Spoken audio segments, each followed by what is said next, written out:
Há algumas semanas eu fui para Barcelona participar da segunda edição da Regata pelo Alzheimer e me preparando para essa pauta que eu achei que foi emocionante e muito realmente importante e inspiradora.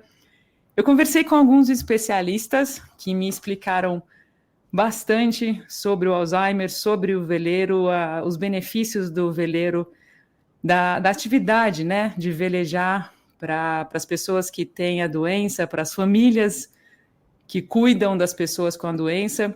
E eu tive a alegria de conversar com um especialista lá da Universidade Federal do Rio Grande do Norte, que está aqui hoje no Maré Sonora, John Fontenelle. Seja muito bem-vindo, um prazer falar contigo de novo. Prazer, Marina. Obrigada pelo seu tempo de novo, 2 vezes falando comigo. Haja paciência, hein, John? Obrigadíssima. É um prazer estar aqui, né, no Maré Sonora, né, do qual, né, grandes, né, ídolos meus participaram com você, né, a Miklink, né, a Leite Belov, né, Adriano, né, e inclusive, né, eu vi o Guilherme Cavalari, né, que faz cicloturismo, faz aventura, tal, vive lá na Serra da Mantiqueira, lá em Minas, tal, adoro os livros dele de aventura, né, é aquilo que a gente fala, né, um escritor de aventura. Né? Então, aqui no seu podcast, né, nós temos, né, pessoas, né, especiais. E para mim é uma honra estar participando, né, com você aqui no seu podcast. Que legal que você ouviu com o Guilherme. Ele tem um projeto muito legal, né? Mora lá num paraíso, nas montanhas, Exato. muito joia. John, para o pessoal que não é de Natal, para o pessoal que não é da UFRN, a Federal do Rio Grande do Norte, seria muito legal se você pudesse falar um pouquinho do seu trabalho na ciência como pesquisador e depois a gente fala do veleiro. Ok, Marina. Eu tenho formação em graduação em medicina. Entrei no curso médico não para ser médico, mas para me tornar, né, um fisiologista, ou seja, alguém que estuda a funcionalidade do ser humano. Né? Embora durante o curso de medicina eu tenha me apaixonado pela clínica, mas após a finalizar minha graduação, eu fui para São Paulo fazer pós-graduação, né, em neurociência e comportamento na Universidade de São Paulo, no qual eu me especializei dentro da área de neurociência, né, numa abordagem numa disciplina que nós chamamos cronobiologia, que é o estudo da ritmicidade biológica. Dentro dos ritmos biológicos, o ritmo principal que nós temos é o ciclo sono e vigília. Então, é isso que eu estudo, e não só olho, né, e avalio, né, o ciclo sono e vigília no aspecto funcional, mas também a importância dele para a nossa saúde, em especial, né, a nossa saúde mental, o aprendizagem, né, e etc.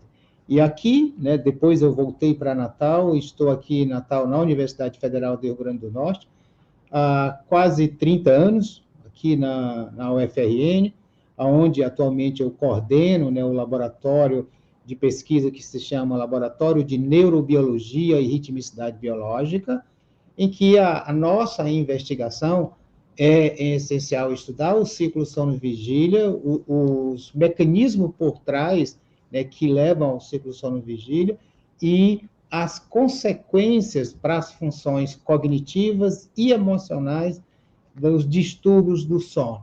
Então, isso é a principal linha de pesquisa do nosso laboratório, mas a gente também estuda, né, algo que eu digo que eu tive o privilégio de trazer para dentro do laboratório, né, o meu hobby, que é a bicicleta. Né? Eu sou um ciclista, né, eu utilizo, né, a bicicleta para me locomover, né, gosto de fazer cicloviagem, né, me considero um cicloativista, e eu estudo o efeito do pedalar, né, no nosso cérebro. Né? Então, eu tenho bicicletas no laboratório, as pessoas pedalam dentro do laboratório, e eu estudo a atividade neural, né? O que ocorre no nosso cérebro enquanto, né, a gente está, né, pedalando. E tem algumas consequências bastante interessantes, como pacientes com Parkinson, que têm rigidez, que não conseguem né, se locomover, que tremem muito, ao pedalar, todos esses sintomas desaparecem.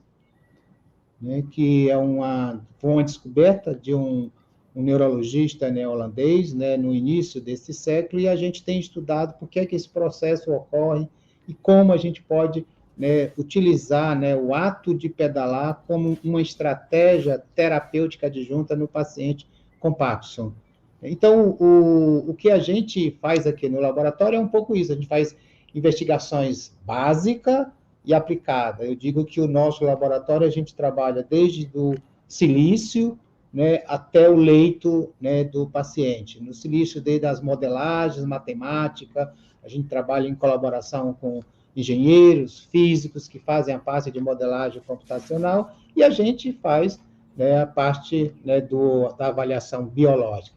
Também experimentação com animais e, né, com seres humanos, tanto pessoas saudáveis como pacientes, cujo objetivo principal é entender, né, como é que funciona, né, o nosso cérebro e desenvolver estratégias, desde estratégias que sirvam para melhorar, né, a questão, por exemplo, do ensino em sala de aula, o processo de aprendizagem, até a estratégia, né, de como você deve tratar um paciente com Alzheimer, um paciente com Parkinson ou um paciente com epilepsia. Eu estou vendo aí o capacete atrás de você no cenário dos livros, né? Aqui eu estou esse ambiente, é o ambiente do meu trabalho, é a sala onde eu fico no meu dia a dia. Né, atrás estão os livros, né, gerais, livros de consulta, né, este é o meu mundo do dia a dia, né, daqui para o laboratório, ou para o hospital, né, ou para, né, a sala de aula. Você sabe, John, que eu tenho vontade, eu te contei na nossa conversa anterior como eu gosto de pedalar também, aqui na Europa você tem essas estradas provinciais, secundárias, né? Falar provinciale em italiano, mas as secundárias que não são tão movimentadas. Eu gostaria de fazer um podcast, criar um novo podcast sobre bike, né? Focado, porque tem tanta pauta legal. Mas eu vou precisar me ater na parte do veleiro, na parte do mar, porque a gente está no Maré Sonora, então, num próximo projeto, eu vou te alugar de novo, se você me permitir, porque é uma coisa encantadora também esse projeto, e acho que quem faz é contagiante, né? Num bom sentido, assim, porque é muito benéfico, né? Essa atividade, o ciclismo, e puxa, eu gostaria de contribuir para promover essa prática. E então, por isso, como a gente está no Maré Sonora, eu vou te pedir para contar um pouquinho da sua trajetória como velejador. Pois é, né, eu digo que eu entrei na vela um pouco tarde, né, em termos de idade, porque, na verdade, eu tinha a impressão, embora a minha infância, né, foi no litoral, mas não tinha tradição de veleiro, ou vela, ou escola de vela, e o que eu via, né, e o que, infelizmente, no Brasil, isso foi muito forte, hoje já está reduzindo, inclusive, acho que o seu podcast tem um pouco essa função, que a vela, ela não é um esporte caro, né? Ela, como todo esporte, ela pode ser caro, mas ela não é exclusivamente, né, da elite, ela não obrigatoriamente você precisa estar, né, num veleiro de alguns milhões, né, e principalmente para quando você é criança, quando você é jovem, que você está sendo introduzido, você precisa, né, de um equipamento, né, de um instrumento razoavelmente de custo barato, né, que em termos de infraestrutura, né, provavelmente pode se tornar mais barato do que até a montagem de um campo de futebol, ou de que uma equipe de futebol, né, para criança, né, e eu nunca me aproximei da vela porque eu achava que era algo muito distante da minha vida, né.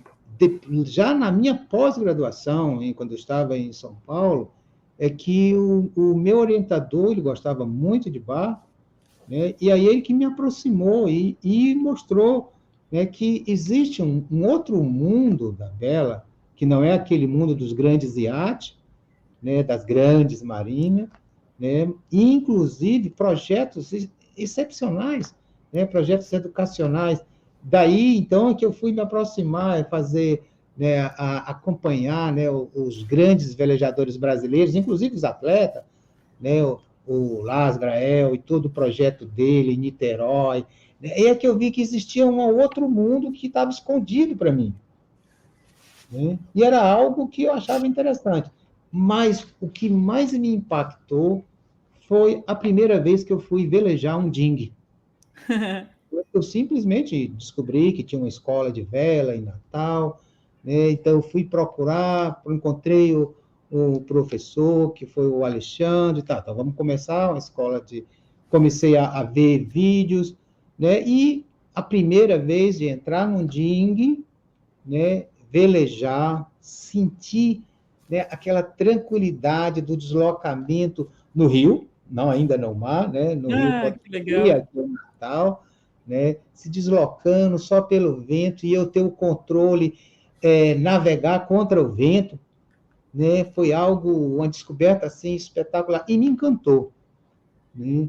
E então as primeiras, o curso que eu fiz inicialmente, né, foram 10 aulas de Ding, e o que eu vi é que o dia que eu ia ter aula, eu ficava feito uma criança, né, desejando ir para o iate, ter a aula, entrar no barco, e saía encantado com aquilo.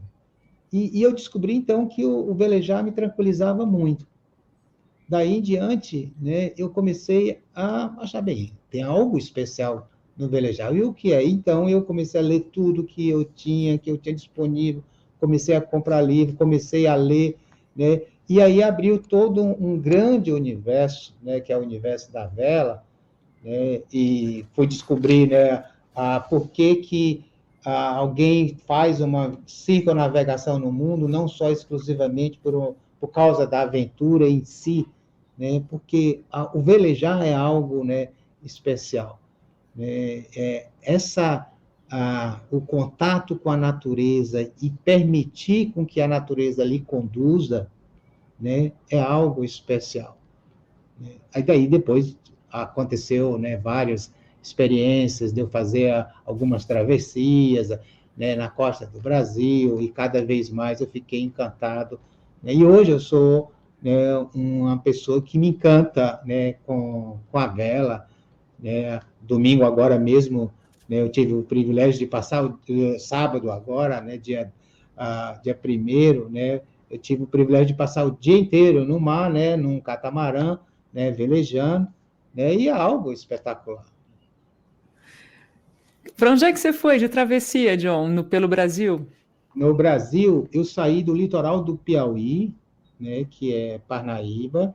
Eu tenho dois amigos lá que são dois, né, engenheiros, um engenheiro químico, um engenheiro eletrônico. O engenheiro eletrônico ele é português de nascimento e o químico ele é dinamarquês de nascimento. Já moram no Brasil desde criança.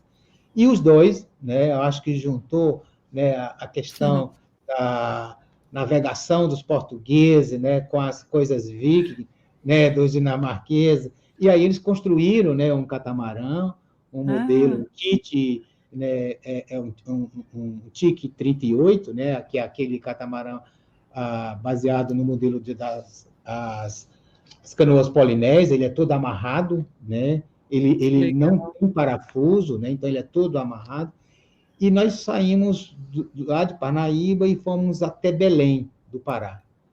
Então, nós fizemos, né, ficamos em alto mar durante 5 dias, né, eu fui, né, na época, eu ainda não tinha muita prática, eu fui para aprender, né, eu fui como tripulante, né, como médico, né, e cozinheiro da tripulação.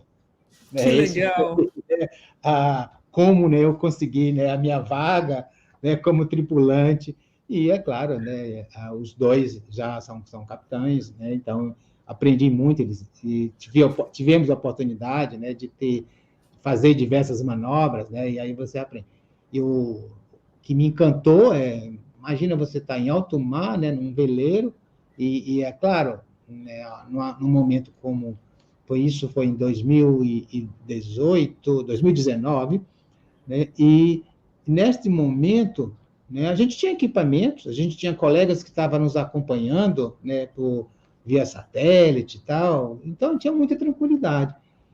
Mas como um veleiro, e como é um veleiro rústico, né, e aí você, em alto mar, sem motor, só com a propulsão do vento, sentindo aquilo, eu ficava pensando, como deve ter sido, né, a grande aventura mesmo, os portugueses, né, há 500 anos atrás, né, fazer essa mesma, uma aventura mais grave, ainda muito mais complexa e difícil do que a que eu estava fazendo, sem nenhuma, né, sem carta náutica, né, sem navionic, né, sem comunicação por satélite, né, totalmente, né, com a aventura, né, e a prática de navegação, eles circunnavegaram o mundo, né? Saíram de Portugal, chegaram até o Brasil, passaram pelo Cabo de Boa Esperança, né? Isso me encantava muito, né? E estar no veleiro, né, 24 horas por dia, né, à noite, né, você está ali em alto mar, você ter a sua subsistência ali, e eu acho que isso foi algo importante. E no final da viagem, né, o que eu mais senti, na minha primeira velejada, a minha primeira grande travessia, desses 5 dias, nós éramos 5 homens num ambiente de 8 por 16 metros, né? E ficamos os 5 dias sem nenhum problema. Não deu confusão, apesar de nós já estávamos numa época no Brasil com todas as divisões, as polaridades políticas, né? E existia, inclusive, diferenças, né, bem radicais dentro do barco, né? E, embora foi natural, nós não precisamos fazer acordo nenhum, mas, né, não tivemos nenhum momento, né, uma divisão, ou uma briga, ou até, né, posições, né, políticas, né? Foi muito interessante, né, essa viagem. Isso me encantou bastante. Você, quando faz hoje em dia as velejadas aí por Natal, você faz num barco seu? Você vai no.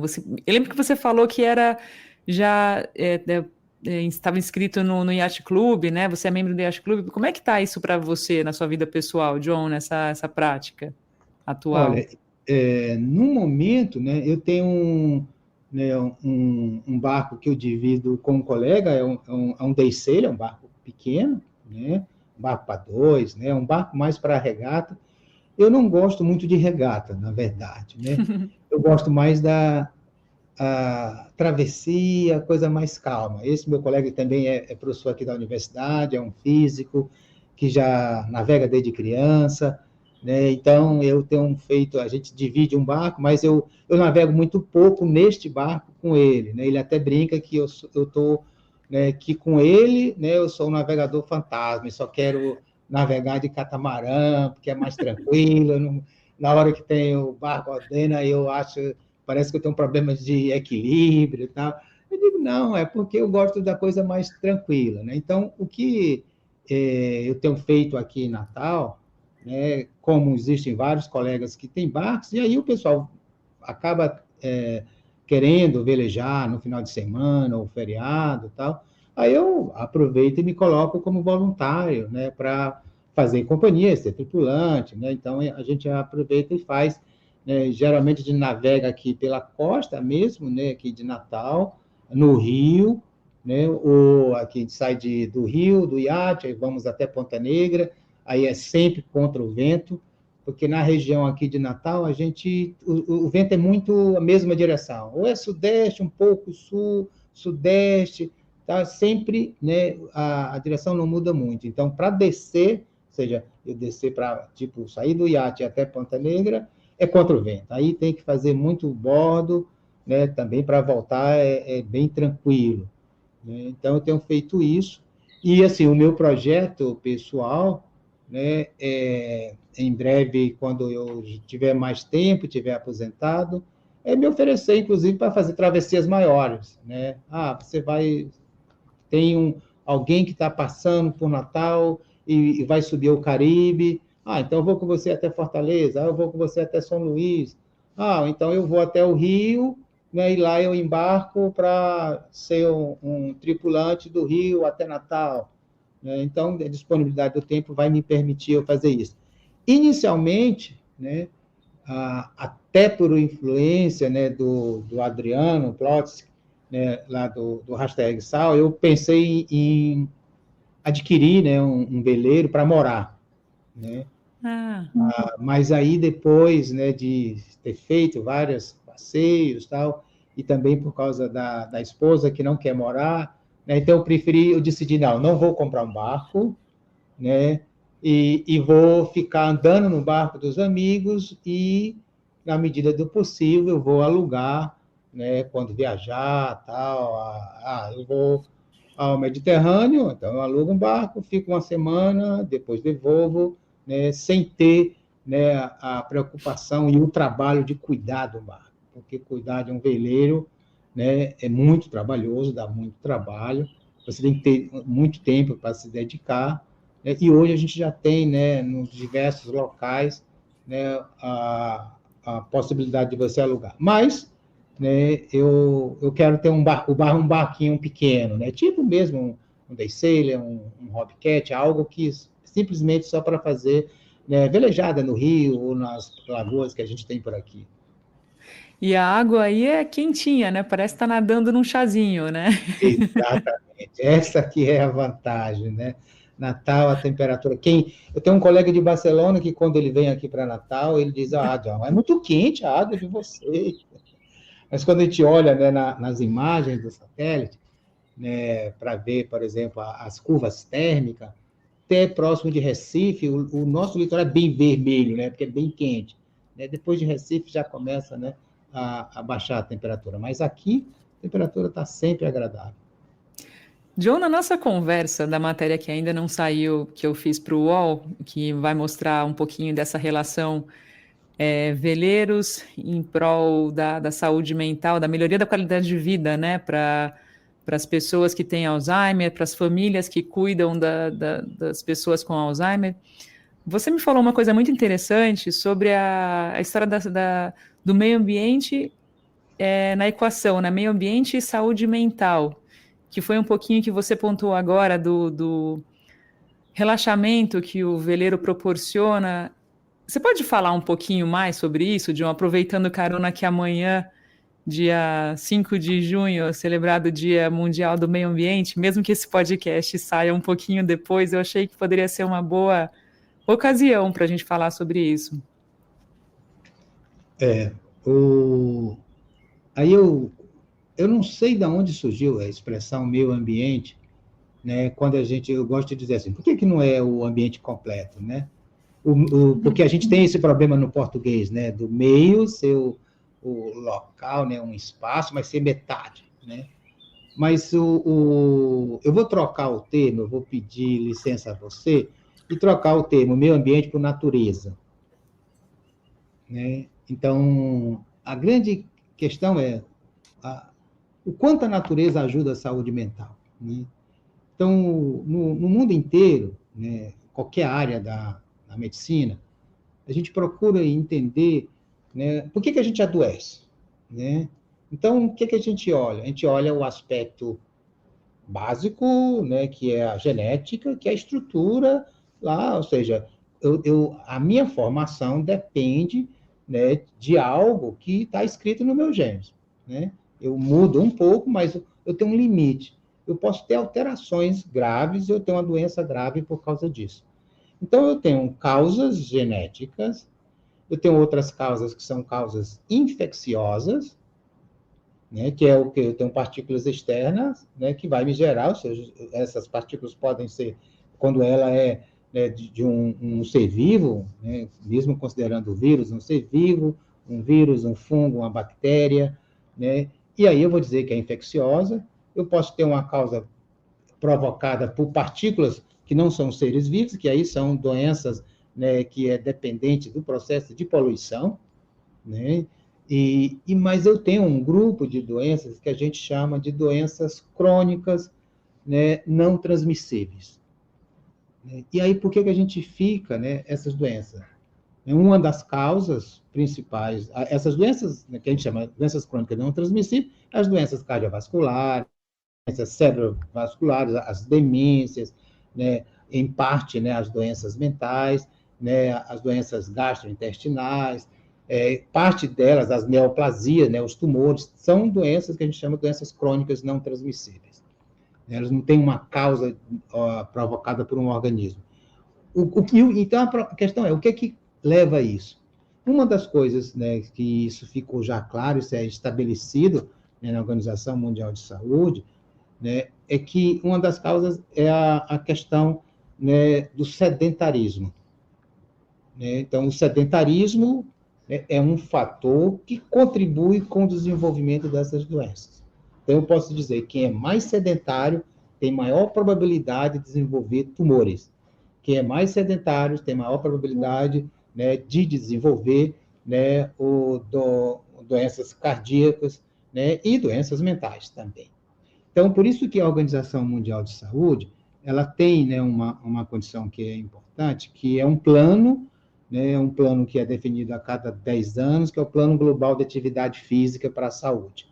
Né? Então, o último plano, por exemplo, a gente definiu como as principais atividades físicas, que é a mobilidade ativa para o trabalho e para a escola. Né? Ou a pé, ou ir de bicicleta para o trabalho. Então, que os Estados membros da Organização Mundial de Saúde devam estimular esse tipo de prática para reduzir o sedentarismo. Principalmente porque o sedentarismo aumentou muito principalmente nas mulheres no mundo inteiro. Esse é um fato que leva... E o outro fato é a ausência do contato com a natureza. E isso, em especial, para as doenças, né, mentais. Então, os estudos, né, de psiquiatria, quando a gente vai olhar bem, por que determinado grupo, né, ou determinado local, você tem uma maior incidência de doenças mentais? O único fator que a gente consegue demonstrar em todos os lugares, né, e que se reproduz nos diversos estudos realizados, é o contato com a natureza, é o contato com o meio ambiente, né? É a interação, né, com a natureza. Né? Alguns lugares na Europa, inclusive, eles têm, né, orientações, ou seja, estratégia de levar os doentes mentais, né, para ambientes suburbanos, para o interior, para ter contato com a natureza. E aí eu gosto de falar, assim, quando eu falo doente mental, as pessoas, né, entendem muito assim, aquele indivíduo que tem uma doença mental grave, cronificada, é um indivíduo esquizofrênico, ou um indivíduo que já perdeu a personalidade, etc. Não, quando a gente fala doença mental, nós estamos falando qualquer distúrbio mental. É a ansiedade, é a depressão, que ela pode ser uma depressão leve, moderada, ou uma depressão grave, inclusive.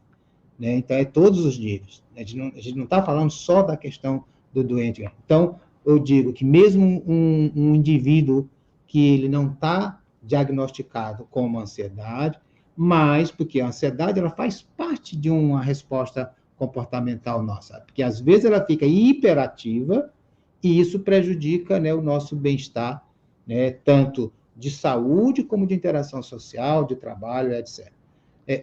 Que nem a depressão, todos nós temos tristeza, todos nós ficamos tristes. Então, quando eu perdi a minha mãe, eu fiquei, né, triste por vários dias, mas isso não significa que eu fiquei deprimido, né? Mas eu fiquei isolado socialmente, falei menos, tal. Era uma resposta, né, normal, entre aspas, né, uma resposta fisiológica, em decorrência da perda, né, de um ente querido. Né? Mas, né, se isso, né, se agrava, se isso se torna crônico, né, e de um jeito em que a gente, né, tem dificuldade de ter relações sociais, prejudica o trabalho, prejudica o cuidado pessoal, aí sim eu tenho um diagnóstico. Então, se eu tenho menos, né, contato com a natureza, se eu tenho menos interação com o meio ambiente, né, esses sintomas, ou essas condições, elas são mais graves.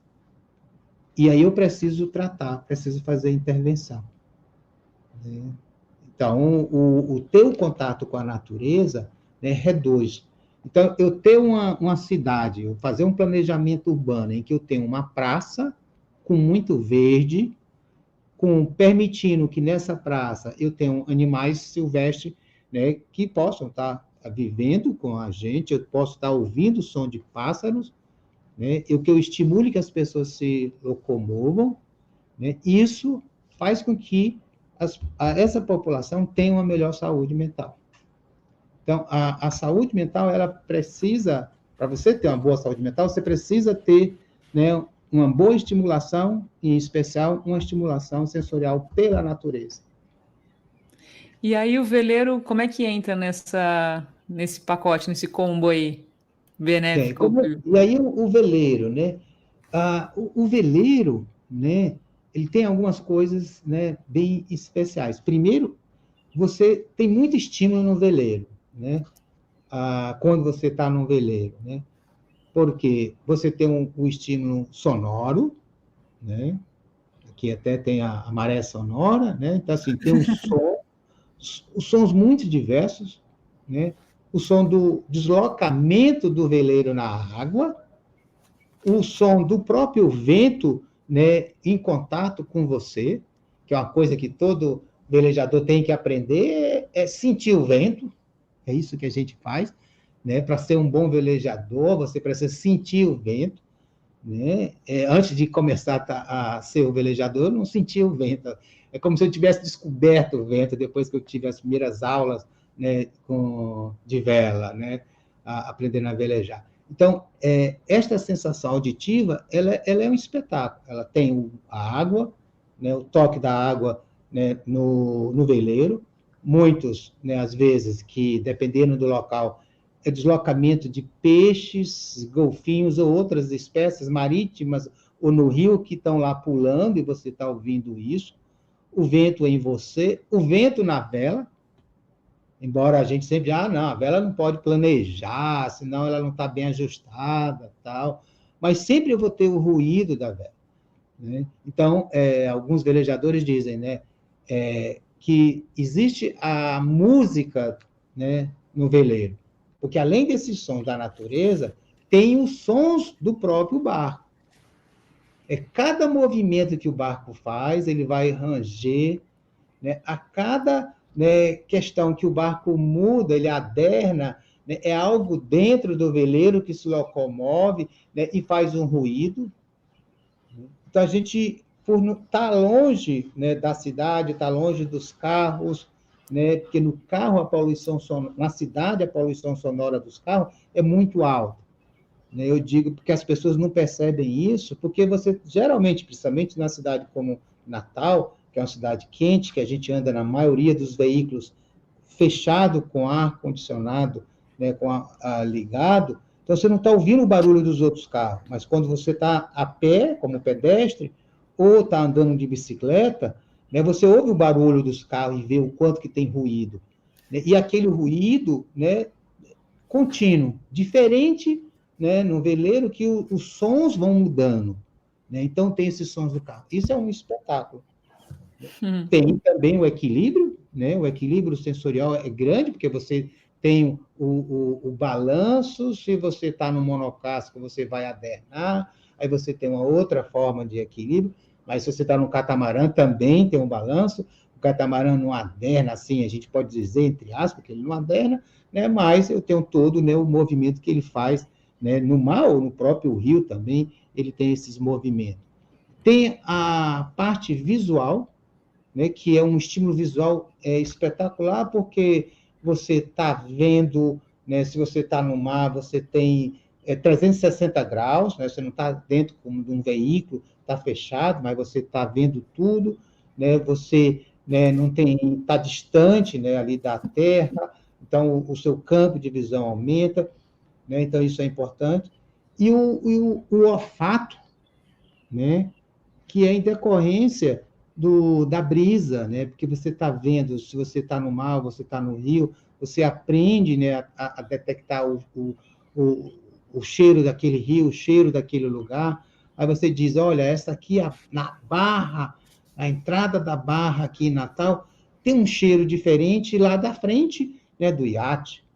Né? Você aprende isso. Então, a estimulação sensorial produzida naturalmente, produzida pela natureza, nada disso é artificial, né? O estímulo sonoro, o estímulo auditivo, né? O olfato, né? Tudo isso é a natureza. né? Então, a gente é hiperestimulado, né? Sensorialmente, estando dentro do veleiro. E tem mais uma outra coisa, quem está no veleiro, né, você tem que fazer as coisas. É você que vai decidir a posição do leme para ver a direção, é você que vai decidir como é que a sua vela vai estar, né, mais ou menos risada, se ela vai estar mais, né, caçada ou não, e isso você vai definir a velocidade do seu barco. Então, você define, junto com o que está acontecendo na natureza, com a direção do vento, né, a direção e a velocidade do barco. Você está fazendo isso. E de uma forma, né, tendo que interpretar a natureza constantemente. Então, você tem, além da carga sensorial, uma carga cognitiva para entender a natureza e tomar decisões. Então, para o funcionamento, a saúde do nosso cérebro, nada mais importante do que isso. É o que a gente diz, olha, o cérebro, ele é diferente das máquinas que nós construímos. Quanto mais a gente usa o nosso cérebro, melhor ele fica. Então, quando eu estou velejando, é exatamente isso que eu estou fazendo. Eu estou usando muito o cérebro. Eu estou usando muito porque eu estou recebendo muito estímulo sensorial e porque eu estou usando uma carga cognitiva, né, grande para tomar as decisões de direção, né, e velocidade, né, que o barco está. Então, eu tenho que estar olhando qual é a profundidade, né, como é que está o vento, o que está lá na frente. Eu estou sempre antecipando algumas coisas, né? Então, o ato de velejar, né, é uma atividade, né, que ela ajuda muito a preservar, né, o nosso cérebro. Né? E, é claro, então, isso se preserva o nosso cérebro, preserva a nossa saúde mental. John, eu lembro que você comentou que, por conta dos seus estudos, da sua área de atuação profissional, você foi para Barcelona, passou um tempo em Barcelona. Na época que você esteve lá na Espanha, você já velejava? Você velejou? Como é que foi isso? Não, quando eu estava em Barcelona, eu não velejava ainda, infelizmente, porque se eu tivesse já com essa, que eu gosto de dizer, né, com essa doença, né, do velejador, eu tinha aproveitado bastante, porque Barcelona, né, tem uma cultura náutica bastante grande, embora eu tinha muito interesse, né, eu visitei, né, os diversos, né, ambientes, né, tanto de museu como, né, a marina, né, visitei alguns barcos que estavam disponíveis, né, a visitação, mas eu não cheguei a velejar, né, em Barcelona. Infelizmente, eu não tive essa oportunidade. Eu já não tinha sido ainda picado pelo a mosquinha que transmite o vírus do velejador. Eu lembro, foi muito bacana te ouvir também sobre essa importância de inclusão do paciente com Alzheimer, né? De tirá-lo de dentro de casa, de promover essa inclusão em maior escala. Você pode retomar um pouquinho isso, John, para os nossos ouvintes? Porque foi muito conteúdo interessante que eu acho que seria super bacana pontuar um pouquinho de novo. Marina, eu diria assim, eu digo para os ouvintes, assim, conta a seguinte história. Né? Quando eu fazia graduação, lá no século passado, ou melhor, no milênio passado, nos anos 80, né, a demência, né, até as doenças, né, de lesões neurológicas, mesmo as doenças de trauma neurológico, elas eram consideradas como um problema sem muita possibilidade de intervenção. A gente tinha uma noção que o cérebro ele era muito fixo, não mudava muito, e quando ele começava, se ele tivesse qualquer lesão, não tinha como recuperar, e quando ele começasse a degenerar, não tinha o que fazer. E isso se pensava no século XIX em relação às doenças mentais, né, que aí a gente pegava os doentes mentais e encarcerava, né, ou seja, os hospitais psiquiátricos eram basicamente grandes, né, prisões, né, você deixava, né, os sujeitos, né, presos, né, Hoje, né, a gente tem outra coisa, né, é diferente, né, na doença mental e também, né, nas doenças neurológicas, né, e, né, com os pacientes, né, principalmente que têm doença neurodegenerativa, no caso, por exemplo, do Alzheimer, do paciente com Parkinson. Eu digo claramente que quando eu fazia o curso de medicina nos anos 80, a gente via poucos idosos na rua, não tanto, via poucos idosos, inclusive nos próprios hospitais, né, porque a gente não tinha intervenção, a gente não investia muito e nem dava, né, oportunidade, né, de acesso ao próprio sistema de saúde. Hoje não, hoje é diferente. Hoje a gente sabe que o nosso cérebro ele é plástico, em vez de que eu dizia antes que ele era rígido, agora a gente diz que ele é plástico, é possível, sim, ele muda, mesmo, né, na idade avançada. Eu tenho possibilidade de fazer intervenção, e aí, né, com os pacientes, principalmente com os pacientes que têm neurodegeneração, que são distúrbios que vão gradual, né, ou seja, o Alzheimer, usando o Alzheimer como exemplo, né, o início do Alzheimer, já com o paciente idoso, ele vai degenerando e perdendo as suas funções gradualmente. Infelizmente, a tendência ainda da sociedade, em sua maioria, é fazer um pouco com um instinto de proteção, e aí é isolar esse paciente, é cuidar, não, é melhor deixar ele, né, num local só, eu não posso deixar ele sair, eu não posso deixar ele fazer isso, porque ele já não tem tanta habilidade motora, né, às vezes desenvolve um motor, já não tem tanta atividade cognitiva, não vai compreender isso, e aí o que eu faço? Eu isolo. Ao isolar, eu reduzo os estímulos sensoriais, né? Eu reduzo a capacidade do sujeito, né, de ter atividade cognitiva. Então, na hora que eu faço isso, eu estou piorando o quadro dele.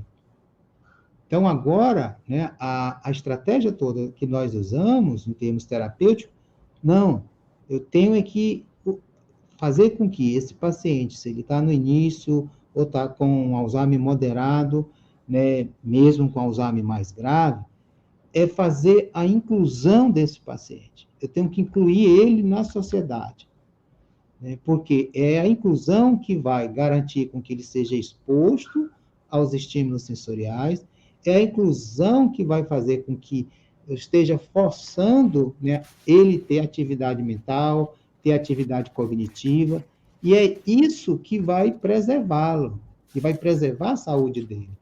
E não o inverso. Parece natural a gente querer preservar, né, evitando, né, com que ele se arrisque. Mas, na verdade, a gente tem que garantir a segurança dele, sim, né, mas dar o estímulo mais possível. Eu que trabalho com sono, eu digo, olha, se eu deixar um paciente com Alzheimer moderado, né, ou mesmo grave, né, num quarto fechado, que horas ele vai dormir? Ele vai perder, ele já tem dificuldade sensorial de identificar o que é dia e o que é noite. Uhum.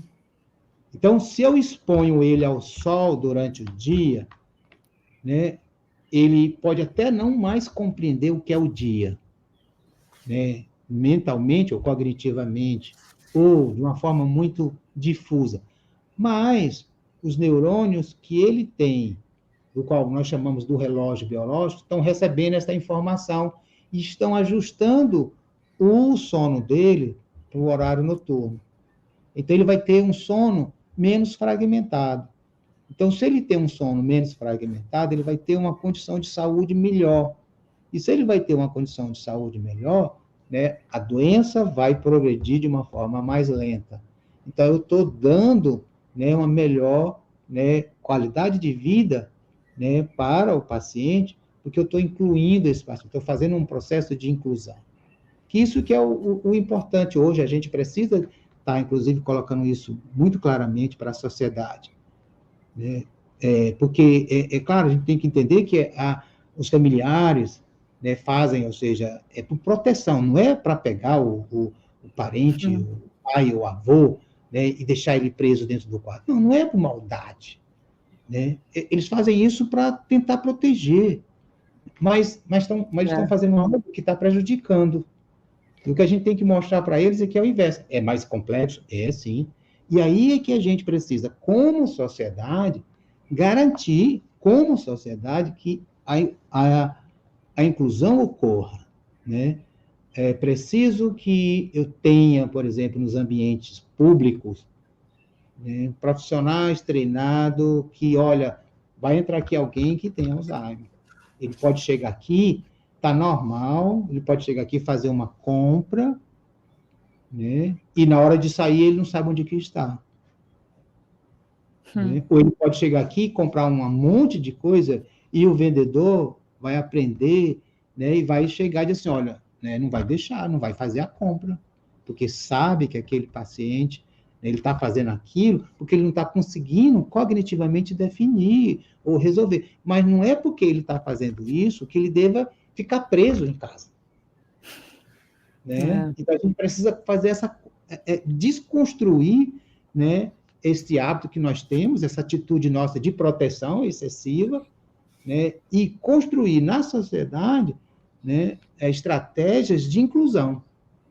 Né, que eu acho que isso é importante. A gente já consegue fazer isso de uma forma muito importante, que eu acho que isso foi positivo, né, principalmente para as crianças, né, com déficit de atenção, criança com espectro de autismo, a gente já consegue fazer isso. Agora, a gente precisa também investir no outro extremo da vida, que é, né, nas pessoas idosas que têm, né, demência, em especial, né, os pacientes com Alzheimer. John, a gente sabe que ainda não existe uma cura para o Alzheimer, para esse tipo de demência, né? Se sabe, eu lembro que você explicou, outros especialistas também pontuaram que o que sabe é que essa causa em função do acúmulo de duas proteínas no cérebro, né, que vão inicialmente a memória, depois as funções motoras, enfim, tem esses conhecimentos que já são bastante disseminados. E eu lembro que você pontuou também que justamente para você permitir essa qualidade de vida das pessoas, incluindo esses pacientes, os familiares também, para que, quem sabe, daqui a 10 anos, né, se chegue a uma cura, porque você vai prolongar, né, a vida dessas pessoas com qualidade, permitindo, né? Exatamente, Marina. Existe, né, no mundo inteiro um volume de pesquisa, né, com Alzheimer, né, na neurociência como um todo, mas especialmente com Alzheimer, bastante grande. Né? A gente tem feito grandes descobertas, né, embora parte de estratégia terapêutica a gente tem que ir com muito cuidado, a gente não pode, né, achar que a gente vai desenvolver algo milagroso de uma hora para outra, a gente precisa ainda, tem muito tempo, ainda muito terreno para a gente, né, estudar, mas, né, algumas portas, né, e algumas peças desse grande quebra-cabeça, né, que é o nosso cérebro, e que é, por exemplo, a doença de Alzheimer, né, a gente já resolveu, né, e pode ser que a gente possa desenvolver, né, tratamento, né, farmacológico, né, por exemplo, que nos próximos 10 anos, que tenha cura, ou que reduza, ou que bloqueie. Né? Então, a gente tem algumas drogas que parecem que estão melhorando. Então, se eu tenho um paciente que tem um Alzheimer iniciante, ou mesmo, né, Alzheimer moderado, né, se eu fizer, né, uma inclusão desse paciente, se eu cuidar desse paciente, se eu estimular esse paciente, ele vai ter melhor qualidade de vida, e aí pode ser que daqui a 10 anos ele ainda esteja vivo, com boa qualidade de vida, e possa ser tratado. Né? Então, assim, como eu tenho muita esperança na ciência, né, e na clínica, né, nas pesquisas biomédicas, né, que acabam dando bons resultados, né, a gente pode ter essas soluções. E aí o que a gente tem que garantir é a qualidade de vida agora, né, e mesmo, né, mesmo que a gente não tenha daqui a 10 ou 20 anos, né, uma solução, né, para o Alzheimer, mas que pelo menos nos últimos 10, 20 anos desse paciente com Alzheimer, ele tenha tido a melhor qualidade de vida possível. Né? Eu não posso desistir dele. Né? Eu acho que hoje, por exemplo, a gente tem um investimento científico na área de tumores, neoplasia, ou seja, de câncer, muito grande. A gente já conseguiu, né, fazer coisas espetaculares. né? Nós temos grandes revoluções que a população nem sabe. Hoje, a maioria dos cânceres a gente trata, né, e dá boa qualidade de vida, né, para os pacientes. Alguns anos atrás era algo, né, impossível a gente pensar nisso. Do mesmo jeito, a gente tem que pensar no caso, né, do Alzheimer, né, e as outras doenças, né, neurodegenerativas, né, e cuidar do nosso paciente. John, para a gente encerrar esse bate-papo e já deixando no horizonte aí, quando eu tiver um podcast sobre ciclismo, você vai ser uma das primeiras pessoas convidadas com muita alegria.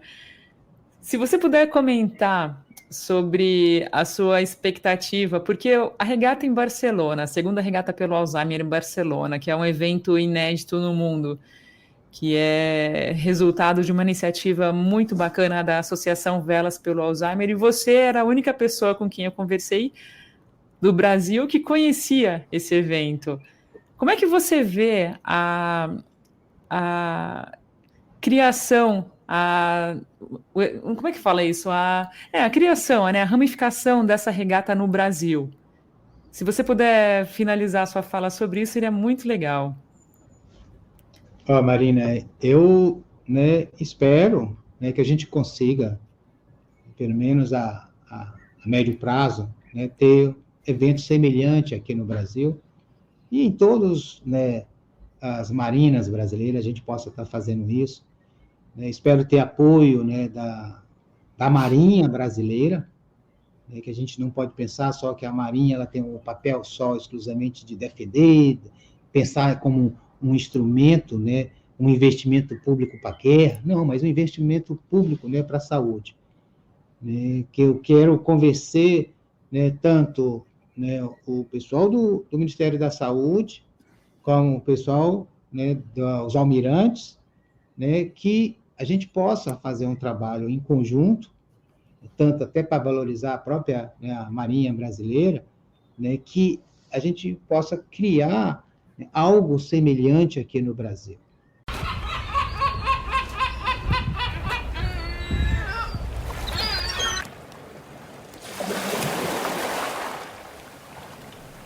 Muito obrigada para você que chegou até aqui em mais um programa do canal.